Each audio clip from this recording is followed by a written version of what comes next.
สวัสดีทุกคนเนาะวันนี้วันศุกร์ที่ฟ้ามาอย่างเด็ดนะมาหลุนเลยมามันที่หมานเนี่ยที่ได้อยู่เพราะว่าช่วงนี้เป็นช่วงที่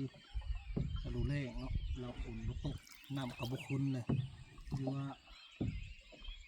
เต็มบ้านเราเนาะค่อนข้างใสน้ำเนาะ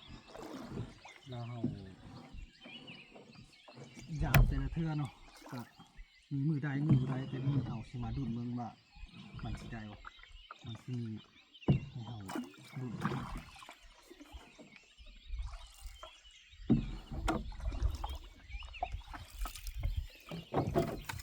น้ำมันขึ้น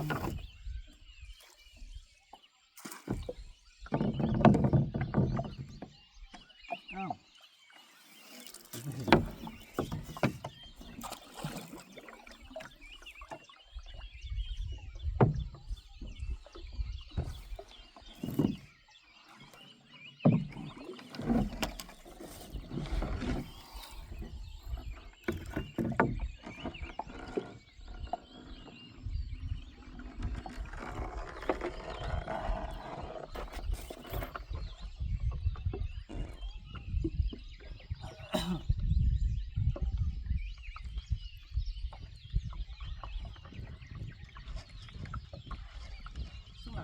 ติดไม้เนาะคนทั้งนี้เพราะว่ามันเป็นหน้าบ้านเก่าเนาะระดับไม้แล้วไม้มันยังบ่ออกไม่มันติดแต่บางเทื่อโชคดีนะมันก็บ่ติดมันก็ขึ้นในปกติแต่ว่าบางเทื่อนี่ติดส่วนหลายติดหลายก่อนเนาะแม่เอาโตสายออกมาเนาะดึงสายออกมาเหงาไปนี่เนาะแต่มันก็ยังติดที่จะเปลี่ยนปลาไข่เนาะปลาไข่ปลาคุ้มใหม่คุ้มยานอนประมาณนี้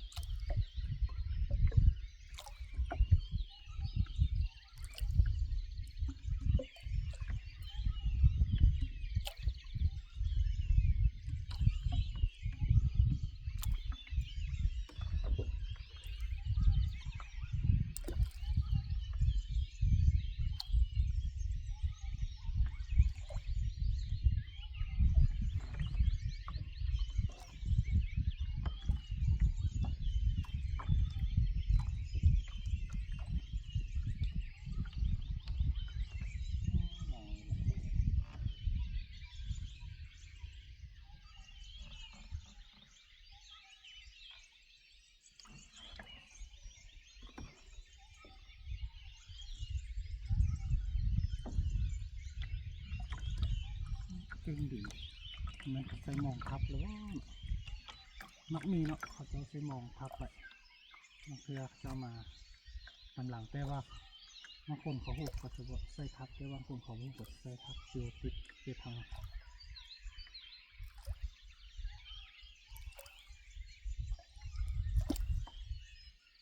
เพื่อป่าบ่ไปว่าเป็นอะไรเขาจะใส่มองนี่เถิงเนาะตอนนั้นมา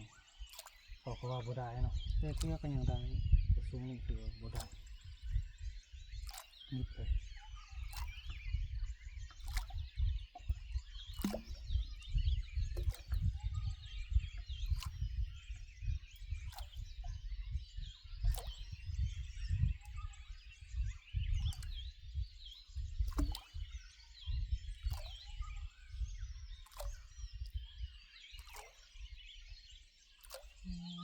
เนาะ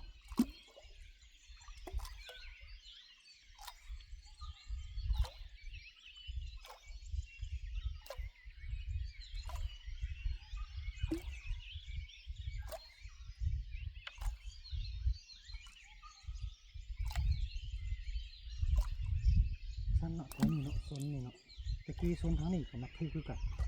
บุกว่าจะเป็นปลากดตัวเป็นปลาขาวเนาะมักคือบางทีก็พูดบางทีก็โอ้นี่เนาะนี่เนี่ยเนาะโอ้ยมันดุเนาะมันตายไงตัวใหญ่เลยตัวน้อยเนาะมาลองกันคือนี่จะเป็นปลาขาวหลายก้อนเนาะปลาไหนน้อย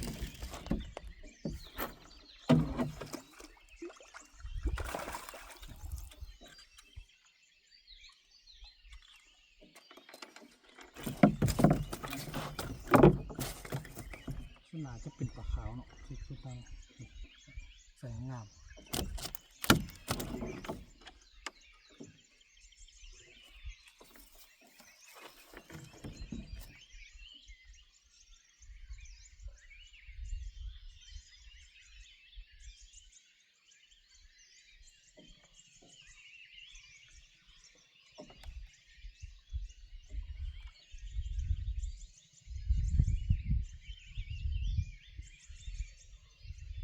หนูตอนรุ่นมือตามครั้งนี้มันยังอยู่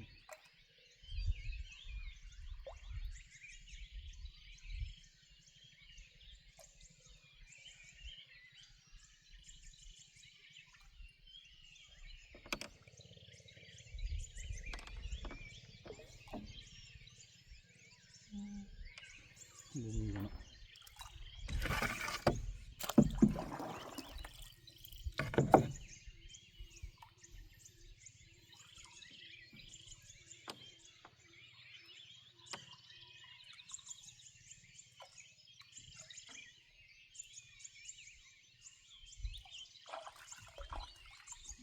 บาสุก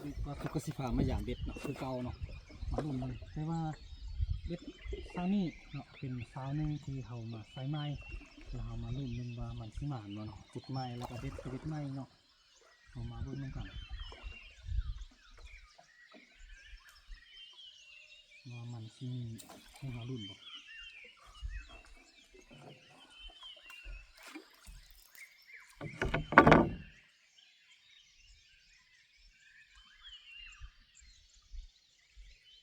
ส่วนหลายเนาะแต่ละทีว่าหรือว่าตะกี้หรอกเนาะเขาใส่โอกาสพืชหลายเป็นจุดไม้ก็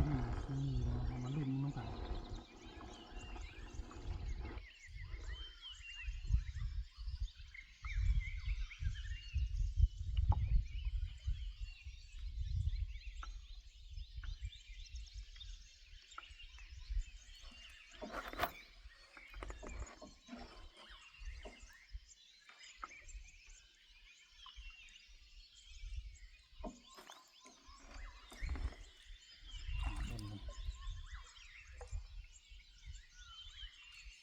เบ็ดก็เป็นเบ็ดไม้เนาะบอลกับบอลไซไม้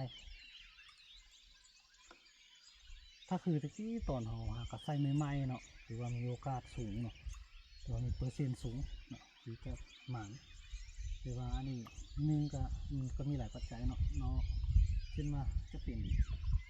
เขาเคยใส่ระบบเนาะสองมาก็จะเบ็ด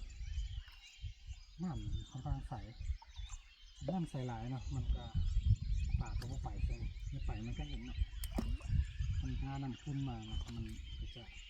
ค่อนข้างฝากเบ็ดเท้าได้ดีเนาะแต่ว่านี่มันว่าน้ำมันพุ่นนี่ใสหินเนาะ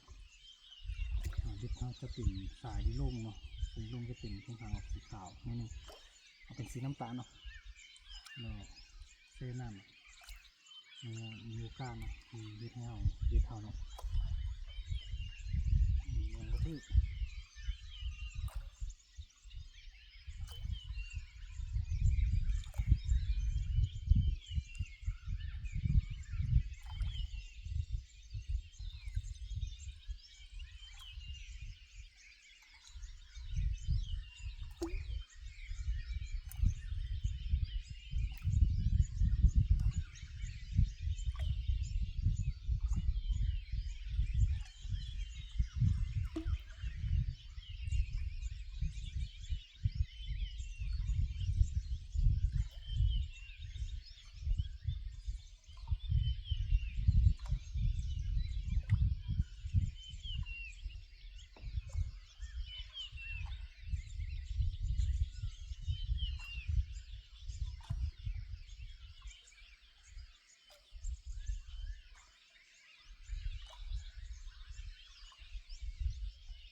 ว่าสุก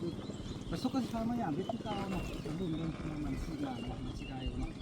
รุ่นนี้กันเพราะว่าตะกี้ก็ถือว่าโอเคเนาะได้เนาะพอได้รุ่นโอ้ว่าแค่นี้มันฟรีเนาะรุ่นนี้กันเพราะว่า สูงน้ำใสเนี่ยค่อนข้างเนาะค่อนข้างว่ารู้สึกเป็นไงเดี๋ยวของที่อยู่กว่าเนาะมาดูดน้องกันด้วย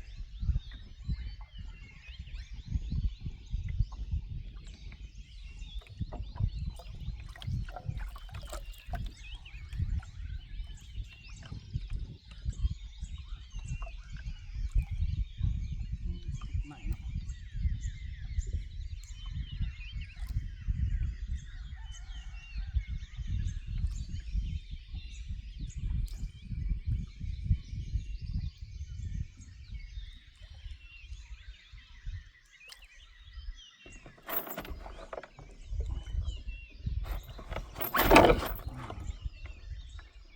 นั่นเนาะนี่เนาะนี่น่าจะให้ถึงคนกันทุกใจ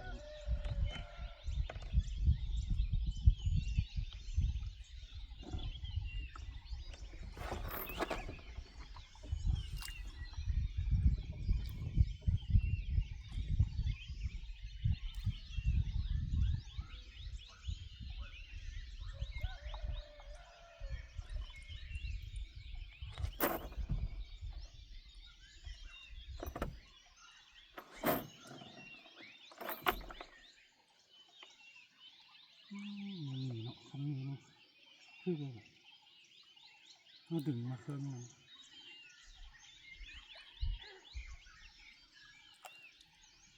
ที่มันมักทึกโซนนั่นกับโซนนั่นกับโซนข้างนี้เนาะมีระหว่างกลางคือก็มาดูมันเนาะ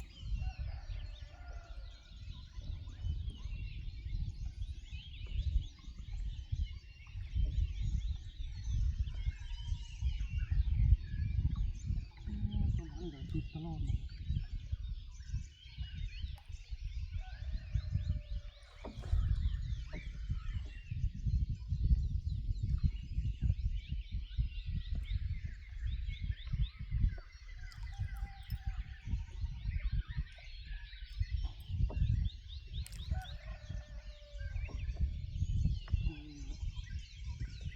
เก็บดีแต่ว่าดึงขึ้นเนาะดึงขึ้นอย่างตลาด